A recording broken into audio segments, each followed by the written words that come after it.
Empowerment Through Knowledge and Sarina Stone present the Tequila Drinker's Guide to Health and Wellness radio show with your host, Medical QiGong author, practitioner, and educator, Sarina Stone, featuring the director of the Universal Healing Tao Medical QiGong System, Master Mantak Chia. This is episode number 30, Heart Health and the Chi of Love.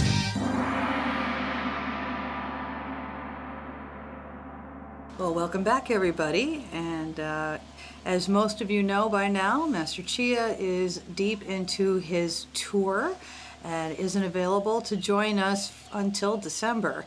So he has invited one of his favorite teachers, the founder of White Tiger QiGong, Tevia Feng, and a master in his own right of Medical QiGong, to come and answer some questions for the next couple of months. And as I like to put it, we're going to demystify some ancient Chinese secrets. We are here in Dell Garden in our beautiful dining hall. So when you hear dishes, people, the blender, that's because we're recording live here in Thailand. So hi, Tevia. Hey, thanks for having me back. So we have a very delicate subject today. We're going to be talking about our heart and the chi of love is how I like to put it. This is not a metaphor. This is the real deal. The heart is a physical thing we need to take care of. And the feelings of love and joy, without them, well, life sucks. Okay? So, let's go into some physical stuff first, like we always do, because again, we're here to demystify some of this stuff. The chi of love, it sounds so pretty. So let's just talk about the physical heart first. Okay? Most folks are aware that if they overdo fatty foods, it can be taxing on the heart, da-da-da-da. So Tevia, just for starters, what is it that you see, because you work with just so many people, what is it that you see as the biggest strain on the physical heart? Is it food? Is it our posture? Is it all of it? It's all, yeah.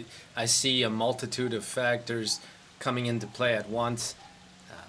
So posture is the most immediate thing. Sitting in a hunched forward posture is going to keep pressure on the heart. And the heart needs to be able to sort of float in its space, in its sphere. It needs to be free. And when you have to understand that it's nestled in between the lungs, so that if the lungs are compressed on the heart, that heart is going to have pressure applied to it. So we need to really expand the but I rib mean, cage. what's wrong with that? Oh, what's wrong with that? Well, that can create, number one, a danger. Dangers of having pressure on the heart over a long period of time can lead to a number of different diseases, actually. Now, my statements aren't verified by any medical institutions, but from my own experience in seeing that. Also, it can influence blood pressure as well. Yeah. And the heart, as you go through stress and stressful situations or situations that require a lot of attention from your mind and your body, your heart rate thus increases. Now, if it has this continued pressure on it, that is actually impacting you in a negative way. So daily, we need some type of expansion of the rib cage and compression also. The compression acts as a way to squeeze out the toxins out of the heart, and the expansion allows the heart to be free in the body, move more freely, and relieve that pressure and that stress. So one of the things that I talk about with folks that have anxiety issues, I know anxiety, we'll talk about that in another show. We don't normally associate that with heart, but on a physical level, when this diaphragm muscle, the bottom of the ribs, when it gets tight, it squeezes the aorta, and then the heart has to beat harder. Just to get the blood through, and it also pushes up, it pulls up on the lungs so we can't breathe, and that's the definition of a panic attack or an anxiety attack. I'm curious, and we don't have to talk about it right now, but I want to talk about it in this show. Do you have a protocol for that diaphragm muscle, do you have a stretch? Is there anything that you do to address the diaphragm muscle? Because to me, that's a huge part of heart health, is making sure that aorta can pump, isn't being squeezed. And I asked Tevia this question without telling him I was going to ask. It's okay. I'm ready for action anytime. So basically, the Qigong that we work with has a variety of exercises for the diaphragm, not just one. So I work with the diaphragm going in multiple directions every day. Number one, when you do reverse breathing, do you know what happens? So you're pulling your belly in on the in-breath, and you're pushing it out on the exhale. I can do that. Okay. So you know what happens to the diaphragm when you do that? It's gonna bring it up on the inhalation and press it down on the exhalation.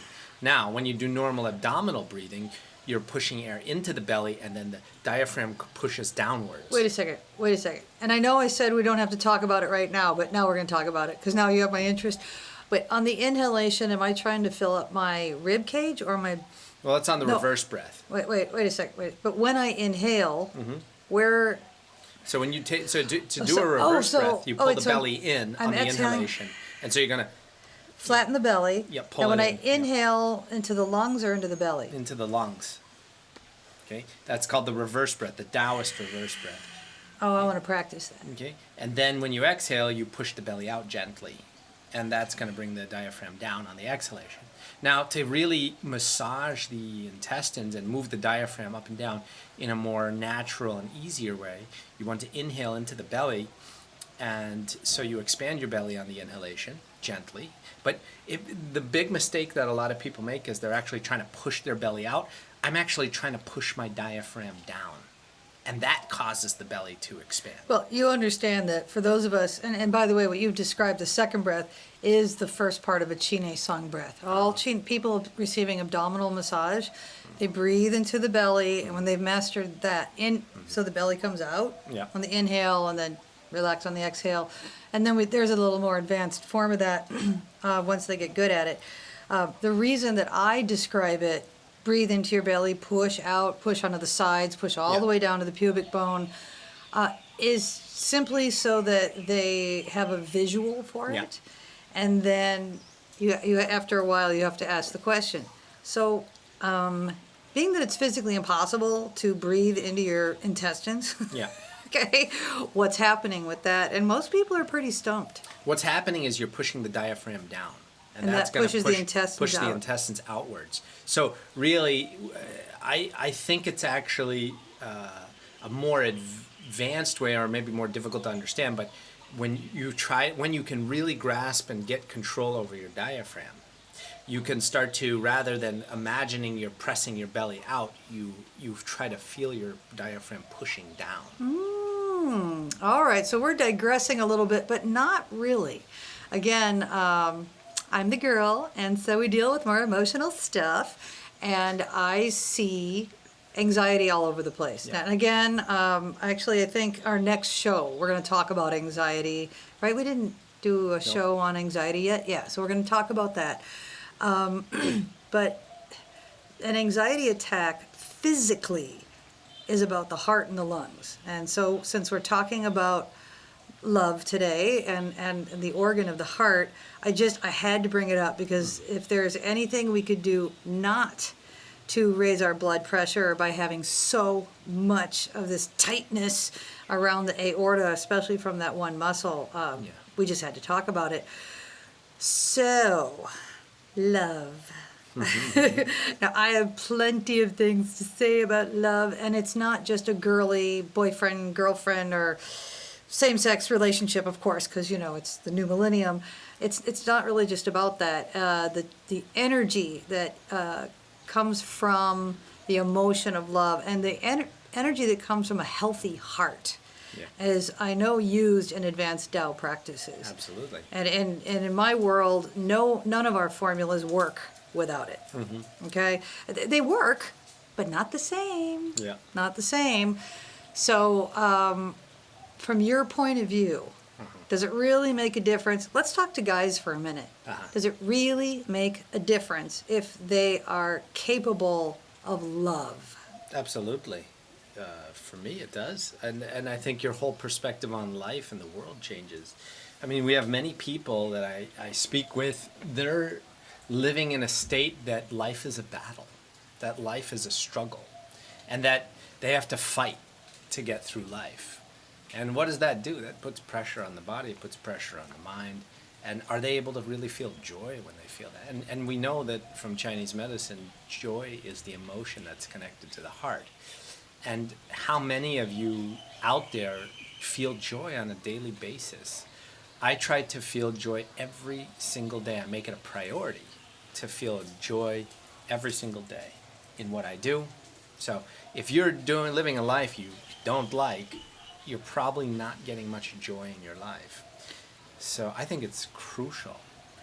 I want to speak to a minute to our younger audience for a minute. It seems like a lot of us go through this phase. It starts in the teens, and usually, if we're lucky, we get over it by the time we get into the late 20s, maybe early 30s, where it's kind of cool not to have joy. It's kind of cool to be, I don't know, sort of dark.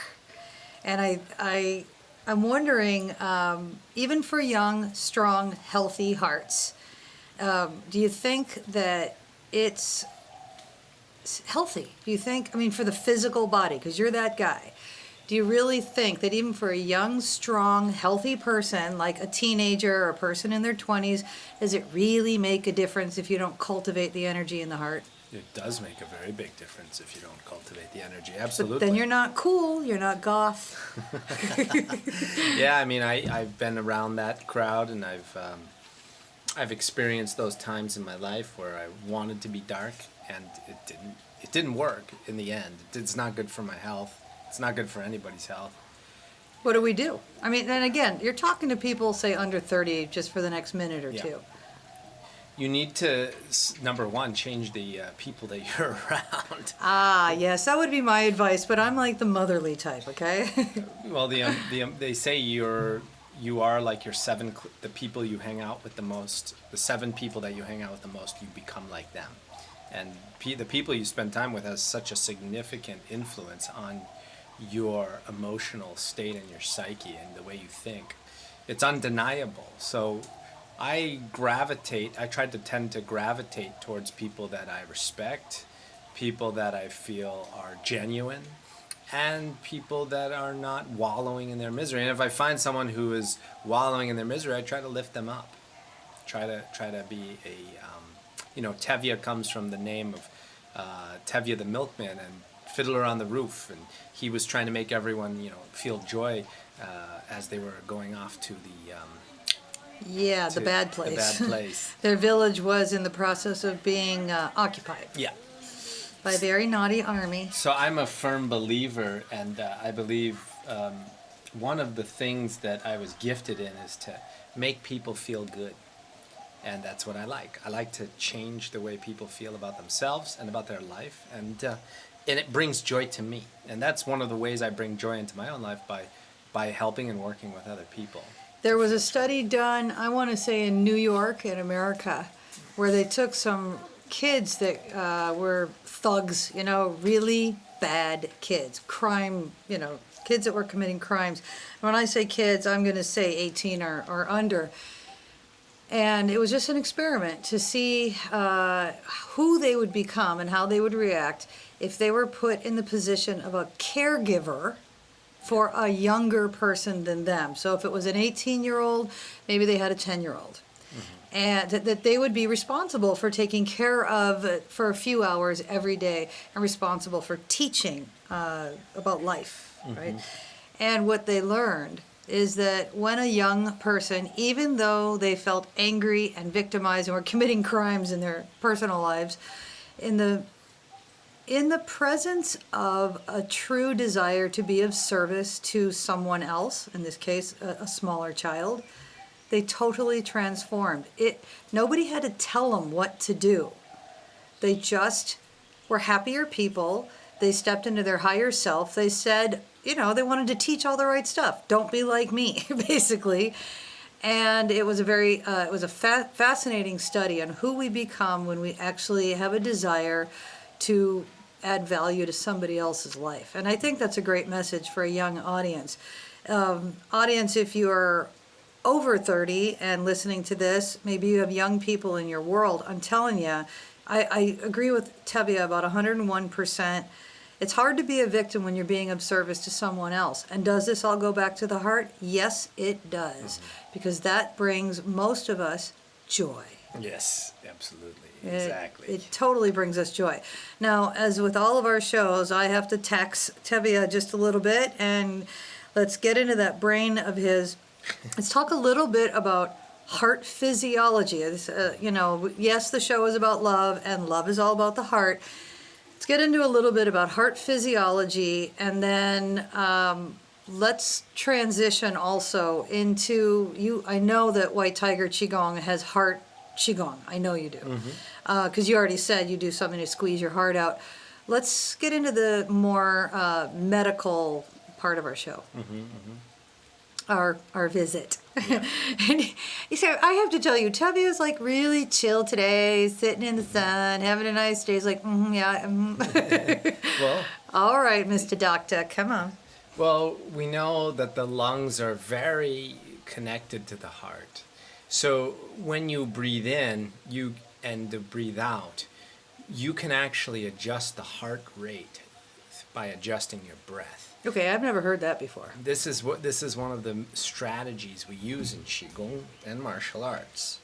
So, for example, if you increase your breath rate, you're going to increase your heart rate. And just think about it. If you were to go on a sprint, on a hard sprint, you're going to be huffing and puffing. Your heart's going to have to pump. So it matches that. Now, if we want to really relax, we have to be able to slow down our breath rate to a very slow rate. And that will thus also slow down the heart rate. So there's an intrinsic connection between the lungs and the heart.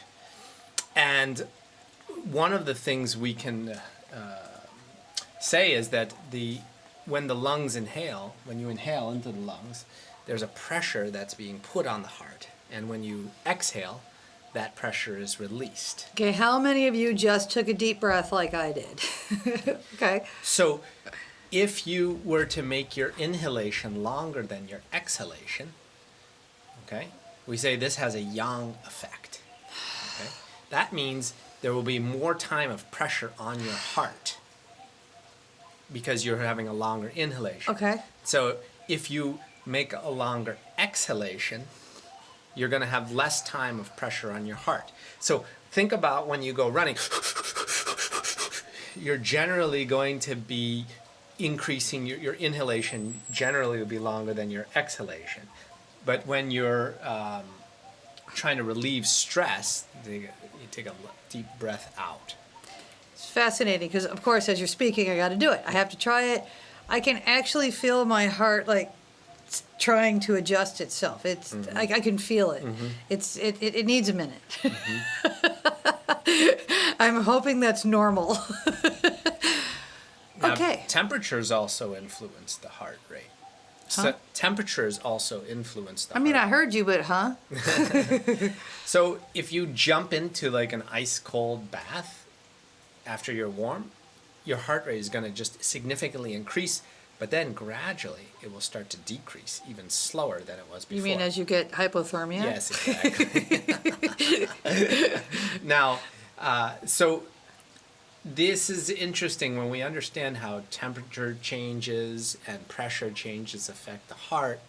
We can then understand how Qigong also further increases or decreases heart rate. And we do this, we have physical exercises, Qigong exercises of deep inhalations, expanding the rib cage, and then deep exhalations and compressing the chest and squeezing out the lungs and the heart at the same time. We do this repetitively over and over again. We have many different types of Qigong that address this in different ways. And we know that the heart meridian is connected out into the hand. Okay, so there's an actual direct physical connection of the connective tissue line from the heart area to all the way through the arm into the hand. So by twisting the arms, coiling them and uncoiling them, we can also further adjust the heart. So when they do acupuncture for the heart, they also go along the arm. And anyone can go online and Google heart meridian to see where that is. And so, interestingly enough, in Qigong, in medical Qigong, we have one set called 5-element Qigong, and it has an animal called the crane, and that's for the heart. And it's this deep... Wow! Yeah. We all saw that in the Karate Kid. And then we have another Qigong called 5 Animals Qigong that also has another animal called the crane. Now, it's a different movement, but it's also for the heart. So I find this interesting that you have different Qigong systems that use the same animal for the same organ. So, and they're both addressed using arm movements with chest opening.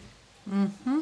Yeah. So we can't really talk about the heart without talking about the lungs then. Yeah, absolutely. It's all intrinsically connected. And I think all of us, hopefully you remember when you were in school, you know, that the lungs are what puts oxygen into our blood. So, you know, there's a whole lot of action going on in the upper part of the chest before that blood hits the rest of our body. So that also makes sense.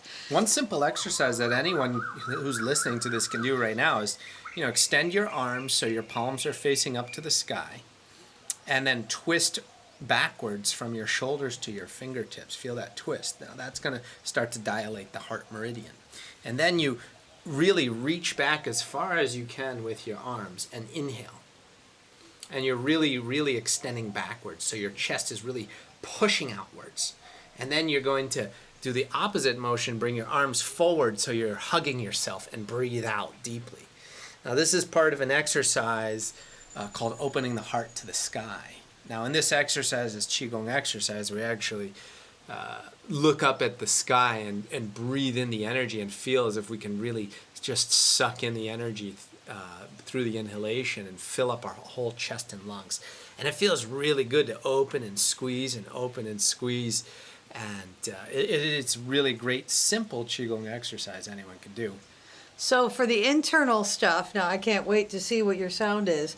The way Master Chia and Universal Tao would teach the medical Qigong for the heart, the seated medical Qigong, we would breathe in the red color of love and joy, and then breathe out hatred and cruelty. And the sound that we use, subvocal, or I'm going to do it vocal, would be ha. Yeah, we have the same one. Oh. Ha. Yeah. See. Okay. So again, we got. It's probably a Chinese accent because I say ha and you say ha. You see more Chinese? Well, actually in the 6 healing sounds formula, I learned we have 2 different ways to do it. You can do ha, or you can do ha, or you can do silent. Okay. So actually that's 3 ways. Now, when you go ha, that's more of a release. So when you go ha, it's less yang, which means less intense. So for if I was going to throw something into this, we had a really nice movement, dynamic Qigong that Tevia shared. Obviously, if you really want to learn more heart Qigong, you're going to have to get in touch with him. In Chine Sang, the abdominal massage that I teach, we put a lot of power on smiling. A lot. Smile to your heart, breathe in love and joy, exhale hatred and cruelty. And most of us have a pretty profound experience with that. And that's something very quickly that you guys can do if your physical heart isn't feeling good or your emotional heart isn't feeling good. Relax, calm down, relax that diaphragm. Do what Tevia and I were talking about. Whether you inhale and push the belly out or exhale and push the belly out. Push the belly out, stretch the diaphragm, smile to your heart, inhale the red color of love and joy, fill the heart with red, exhale. Now here's a little disclaimer on the red color. Okay, here we go. If you're experiencing a lot of anger, they say it's dangerous to use the red color. So you can substitute. I've heard another one about red color. If you're doing healing Qigong, and that's a whole other show, we could fill up 5 shows with it. But a lot of us use color while we're doing. When I say healing Qigong, listeners, I'm talking about Qigong where one person is there for another and trying to support that person in a healing process from something being wrong or imbalanced.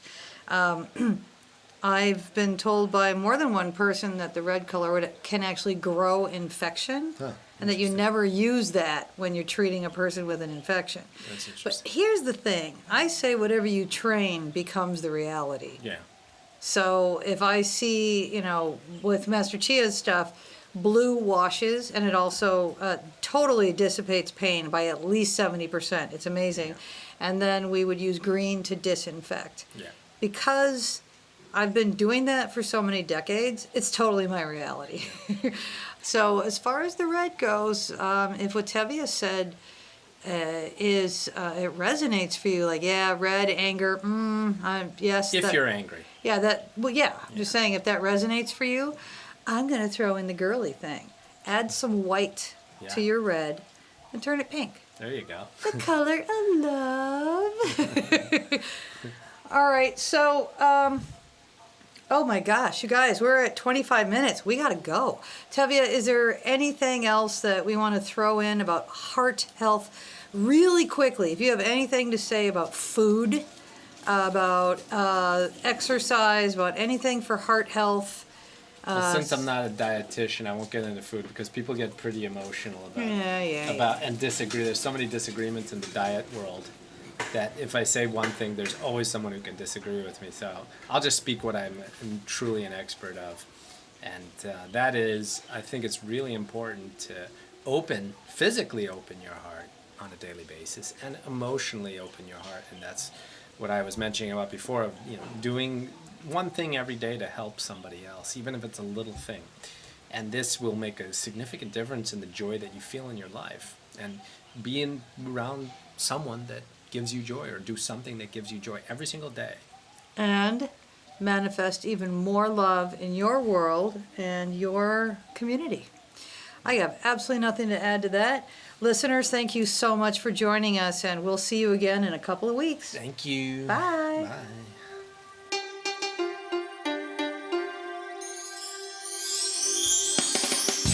Thank you for joining us on another Empowerment Through Knowledge adventure. Want to learn more? Find Master Chia at mantakchia.com. That's mantakchia.com. Find more medical Qigong lessons, books, and information about studying directly with Sarina at sarinastone.com.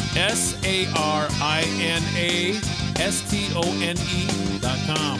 Thanks for listening. If you like what you learned, subscribe today.